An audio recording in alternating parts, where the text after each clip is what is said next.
Good morning, cadets. Hello, cadets. Good morning. Hope you are happy and safe in your homes.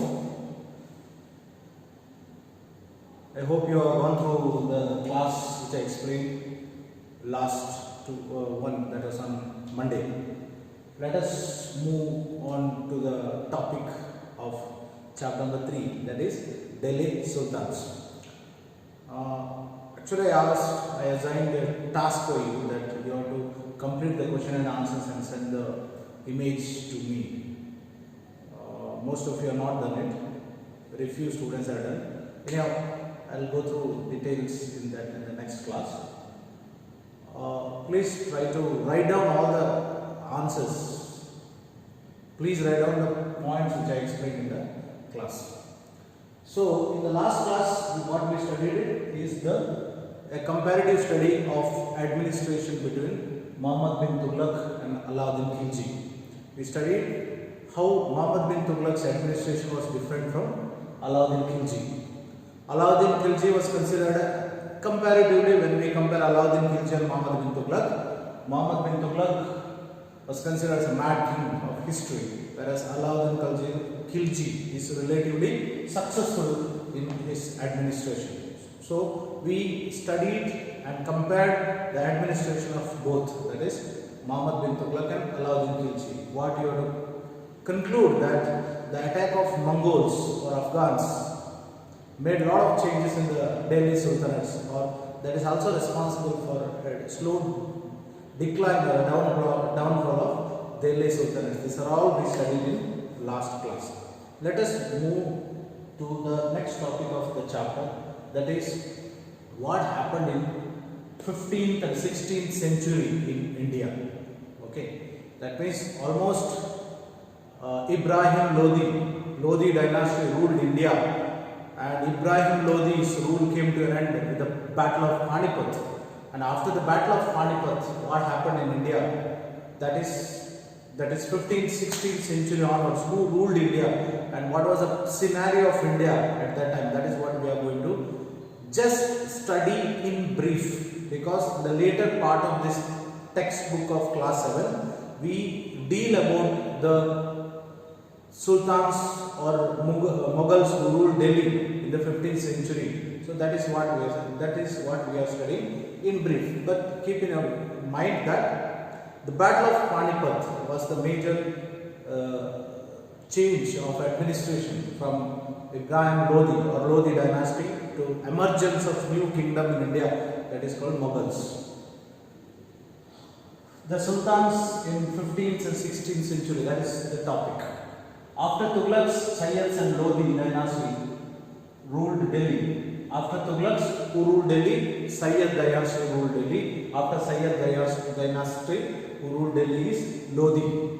So these three dynasties ruled Delhi. After Muhammad bin Tughlaq's rule came to an end, or Tughlaq dynasty rule came to an end. But Lodi dynasty came to an end with the famous Battle of Panipat. In 1526, Delhi was captured by Babur by defeating Lodi in the first Battle of Panipat. So Delhi was captured by Babur. Babur was same. He was an invader. He was not from India. He was an invader. Babur attacked a powerful kingdom called Lodi kingdom, and Babur defeated Ibrahim Lodi, who was a king of Lodi dynasty, in the first Battle of Panipat, 1526. After defeating Ibrahim Lodi, Babur established his dynasty, that is Mughals in India. That is what? The Mughals in India, the Mughal dynasty was started in India in the year 1526. Then what was the scenario elsewhere in India? We were talking about Delhi, isn't it? Delhi was concentrated, Lodi's rule, Sayyid's rule, Tughlaq's rule, and after that is in 1526, Delhi was captured by Mughals. Simultaneously, what was the condition of other part of India? That means contemporary India means Bengal, Malwa, Gujarat, Rajasthan. What happened? Because Lodi dynasty concentrated only in Delhi and nearby places. Naturally, Bengal had a powerful kingdom at that time. Malwa had a different kingdom. Gujarat had Rajasthan, Rajputs, they were emerged as a powerful new kingdoms in that time. So there were few kingdoms emerged during this period. So during this period means we are talking about 15th and 16th century. There were powerful kingdoms emerged in the part of Bengal, Malwa, Gujarat, Rajasthan. Not only that, in South India, Vijayanagara dynasty was very powerful dynasty during this period only. So not only these kingdoms, so many more kingdoms were there in India. That why we study, this is what we are studying, the scenario of India when Mughals entered India. Okay. This is an extract taken from the Ibn Battuta. Ibn Battuta was a foreign traveler. There is a question, which country he belonged. Ibn Battuta, a 14th century traveler from Morocco. He traveled from Morocco to India. Ibn Battuta, what he wrote, that he saw that fortified themselves mountains in a rocky, uneven, rugged places as well as bamboo grows. In India, the bamboo is not hollow, it's big, it's several part of intervened that even fire cannot affect them. This is actually what, this is the why I included this picture, because there is a question. Ibn Battuta belongs to which country? He is from Morocco. He gives explanation about fortification, how the fortification or forts were constructed in India at that time. What were the materials used? Those who watched Bahubali movie, you may see different layers are there in the fort. Once the enemy crossed one layer, he has to enter a difficult layer. Then only he can enter and destroy the kingdom. That was, the fortification was a very different procedure in India. So here Ibn Battuta explains about that particular force. This is a map of India in the year 1525. 1526, the first battle of Panipat, isn't it? So when first battle of Panipat was fought in 1526, means prior to 1 year of that, what was the scenario of India? You can see Afghans, they generally attacked. This is Afghan Empire. Rajputana, Gujarat, Malwa, Gondwana, Vijayanagara Empire, Marathas, Bengal. So why I am showing this map to you? That means when Mughals attacked India, the platform for Mughals was not so safe to encounter or encroach in the other part of India. It was not like that. Mughals could concentrate on Delhi only. Babur could concentrate only on Delhi. Even later Akbar, during the time of Akbar only, they started venturing out. Otherwise, Babur and Humayun, they concentrated mainly on Delhi. It is only during the time of Akbar he started attacking neighboring nations, and the glory in the expansion of Mughal kingdom only achieved during the time of Aurangzeb. Aurangzeb attacked even south. So that is what explanation why I am showing this map means. You should understand, when Mughals entered India or Mughals established their kingdom in India, there were other powerful kingdoms, they were well settled in India. Which were those kingdoms? Rajputs, Rajputana, Vijayanagara kingdom in south, Golconda, that is of course in present Andhra Pradesh, Gondwana, Bengal, Jaunpur, Gujarat, Kashmir. So these were all the empires which were well established and powerful by 1526. Now let us move to the famous battles of Panipat. The question on Battle of Panipat will definitely asked in any competitive examination. Take for example, if you go attend UPSC or any top level examination in your future, Battle of Panipat, Battle of Buxar is very important battles in the Indian history. How many battles of Panipat were fought? 3 battles. Okay. First Battle of Panipat, second Battle of Panipat, and third Battle of Panipat. First Battle of Panipat fought in 1526. So first battle of Panipat was fought in 1526 between Babur and Ibrahim Lodi, the Lodi dynasty. Babur and Ibrahim Lodi, first battle of Panipat. Okay. The second battle of Panipat, you know, Babur established his kingdom in 1526. Hardly he ruled for 4 years. That is, by 1530, Babur's rule came to an end, and his son Humayun succeeded in the throne. But Humayun was not so successful like Babur or like Akbar. So Humayun encountered many problems because of one powerful king at that time, that is Sher Shah Suri dynasty. Sher Shah Suri was giving tough competition to Humayun. So Humayun was in exile but outside India. So he could not establish a powerful empire because of that. So once again, the second battle of Panipat was fought. That is in the year 1556. That is Hemachandra. And third battle of Panipat was fought in 1761. So first battle of Panipat fought in 1526. Second battle of Panipat fought in 1556. And third battle of Panipat was fought in 1761. First battle of Panipat was fought between Babur and Ibrahim Lodi. Lodi dynasty we studied in the previous classes. Lodi dynasty was ruled Delhi from 1451 to 1526. It is given clearly there. 1526. Why? And because in the year 1526, Ibrahim Lodi was defeated by Babur. Thus, the end of Lodi dynasty and beginning of Mughals. So, first battle of Panipat, remember the date 1526 between Babur and Ibrahim Lodi. Result, first battle of Panipat put an end to Lodi dynasty and establishment or emergence of new dynasty called Mughals. Second, that is second battle of Panipat. Second battle of Panipat between Mughal king Humayun and the Hindu warrior called Hemu. He is called Hemachandra Vikramaditya, but he is popularly known as Hemu. So that is in the year 1556. Second battle of Panipat. Why second battle of Panipat is important? Second battle of Panipat also somewhere responsible for regaining of the Mughal dynasty once again in India. Okay. The first battle of Panipat was laid the foundation stone for the Mughal dynasty. Second also important because this re-established, because already the dynasty was started by Babur, but they could not hold that dynasty for a longer period of time. So the second battle of Panipat was fought and once again the dynasty was re-established.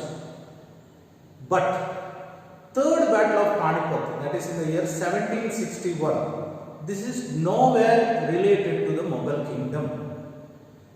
Third battle of Panipat was fought very later days, that is in the year 1761. Okay. The third battle of Panipat was fought in 1761 between Marathas and Ahmad Shah Abdali. He was an Afghan king. So when Afghan king Ahmad Shah Abdali attacked India, he attacked heavily on Marathas. And unfortunately at that time, other kings who were powerful in India, they never supported Marathas because they think that destroying the Maratha strength is good for their success. It's a very unfortunate scene when a foreign invader attacks Marathas. So Marathas could not resist or could not win the battle. And as a result, Ahmad Shah Abdali, the Afghan king, could destroy the Maratha dynasty. This is after that only the Maratha kingdom was divided into 5 kingdoms in different places. You have studied in class 8, Peshwas of Pune, Gaikwads, Holkars, okay, Sindhyas. This is a division of Marathas after the third battle of Panipat. Okay, after the third battle of Panipat, which dynasty lost its strength? That is Marathas. So once again, I will go through once again. 1526, the first battle of Panipat. 1556, second battle of Panipat. 1761, the third battle of Panipat. Now we will move on to the previous topic, that is what happened after first battle of Panipat. First battle of Panipat put an end to which dynasty? That is Lodi dynasty. Who started the new kingdom? That is Mughals. Babur started his kingdom. So Mughal dynasty started in India in the year 1526. As I explained you, Babur could not rule more than 4 years. That is 1530. 1530 was the end of Babur's rule. That is hardly he ruled for 4 years. After Babur's rule, his son Humayun continued the rule as a Mughal king. But Humayun could not be successful because of one powerful man called Sher Shah Suri. Always remember, in history, there are few kings who ruled for a very short period of time, but their administrative skills are tremendous because they are remembered even today for their excellent administrative skills. One such person is Sher Shah Suri. The Grand Trunk Road, the building of Grand Trunk Road is the greatest dream and implemented by Sher Shah Suri. Sher Shah Suri was considered as one of the most dynamic administrator. Sher Shah Suri started his career as a manager of small territory for his uncle in Bihar. So he started from a humble beginning. He started to take care of some small area, kingdom or an area, province. And once he started taking administration of a small province, that is in Bihar, later he challenged the rule of Humayun. He challenged the rule of Humayun, belongs to which dynasty? Mughals. He challenged the rule of Humayun and defeated the Mughal emperor Humayun in 1530, 1540. So twice he defeated Humayun. Okay, twice he defeated Humayun and 1555 to 1556. That is 1530 to 1540. This time period he defeated Humayun. This time period also Sher Shah Suri defeated Humayun. Unfortunately, Sher Shah Suri died because of a gunfire. Means accident when they were doing a trial of a gunfire, accidentally that blasted and he was died. But his rule was a shorter period. What is 1445 to 1545. Okay, this is a period of Mughals once again. Okay, this is a period of Hemu. Although Suri dynasty ruled only for 15 years. Okay, that was the. Okay, here we have to make it 1555. Okay, here there is a change. That is 1555 we have to do. So, although Suri dynasty ruled only for 15 years, that is from 1540 to 1555. So, correction there, correction in the previous slide. What is that? The correction in the previous slide is 1555. Okay. Although Suri dynasty ruled only for 15 years, that is from 1540 to 1555, Sher Shah Suri introduced an administration that elements Alauddin Khilji and made them more efficient. We studied in detail the administration structure of Alauddin Khilji. Listen, Alauddin Khilji was far successful than the Muhammad bin Tughlaq. So Sher Shah Suri adopted several techniques of Alauddin Khilji and implemented those techniques in the administration of Suri dynasty. Sher Shah's administration became a model for Mughal Emperor Akbar. So Sher Shah Suri taken the few samples from Alauddin Khilji's administration. Later, when Akbar established his kingdom after the battle of Panipat, that is in the year 1556 to 1605, naturally Akbar took over the administration. That is Akbar and Hemu. They fought the battle of Panipat. That is in the year 1556. 1556 to 1605. Of course, Akbar was a very small boy at that time. He was a Bairam Khan. Okay. So don't go into detail of those war, but just remember the date. So Akbar took the administration style of whom? Sher Shah Suri. So Akbar relatively ruled for a longer period of time as a Mughal king from 1556 to 1605. This is a painting of Sher Shah Suri. I told you Sher Shah Suri died in a misfire of a gun. Unfortunately, he died. Otherwise, he was a wonderful administrator. This is the Grand Trunk Road. Even today, the Grand Trunk Road is one of the most popular road in India. This is what? From Kabul to Delhi. Consider Delhi, Ambala, Ludhiana, Amritsar. This connects up to Kabul. So such a beautiful idea of planning of a road done by Sher Shah Suri. This is, if you search today Grand Trunk Road, this is what you will get in Google. That is, Google will say that long walk Grand Trunk Road. This is a Kabul and Delhi. So it is almost 3337 kilometers. That is a Grand Trunk Road. Now, there is a very interesting story in your textbook. That is, 3 orders, the peace of God, Knights and Crusades. Okay, Knights and Crusades. I will go through this story. Why this story is selected and is given as extra reading? You see, many things which start as a different origin, but later it takes a different story altogether. I told you, in India, caste system was started just because to run the society. I told you, a person who born in a caste, there was no person who was based to a caste by birth. Even a person was allowed to change his caste. So caste was purely occupational in India when it started in a Rigvedic period and all. But later caste it became by birth. Okay. The same way, you see, the idea of 3 orders was first formulated in France. In the early 11th century, it divided the society into 3 classes: those who prayed, those who fought, and those who tilled the land. So in France, what they done? They divided the society into 3 classes of people. Who are these 3 classes of people? One, those who prayed, means those who have gone to church and prayed. They later become priests. Those who fought, those who protected the people, those who fought, they later become warriors. And those who till the land, those who till the land, they are the peasants or the farmers. So 3 classes of people. This division of society into 3 orders. What is called division of society into 3 orders? Same. That is, one who prayed, one who fought, and one who tilled the land. So life continued in France. But later what happened? When there was a problem between Christians and Muslims over Jerusalem. You see, Muslims captured the city of Jerusalem.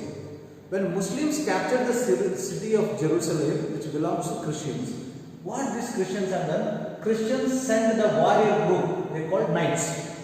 So these knights or the warrior groups were sent to Jerusalem to capture this city. The war between Christians and Muslims is called as what? Crusades. So what is crusade? Crusade is nothing but war between knights and the Muslims to capture the holy city of Jerusalem. Now holy city, capturing holy city of Jerusalem is later considered as one of the prestigious job. So what happened? Later in Germany, the humble origin of these warriors were forgotten. Means later in Germany it is told that who were the knights? Knights were the people who were from the nobles. Though they are from the zamindar class.